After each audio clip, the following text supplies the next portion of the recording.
আপনারা দেখছেন নাগাইশ থেকে, নাগাইশ হচ্ছে শশীদল, ব্রাহ্মণপাড়া থানা।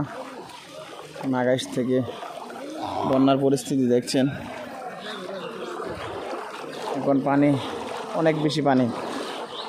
ফয়েজ কি অবস্থা?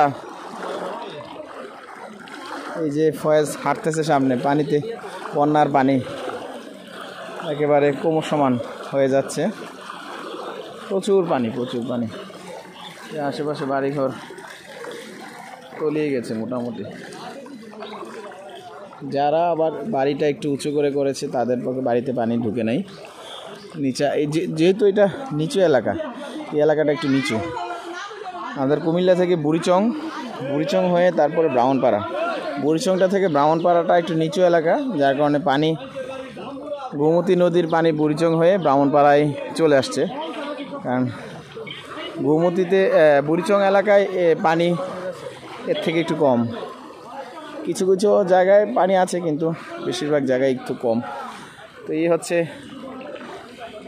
নাগাইশ থেকে।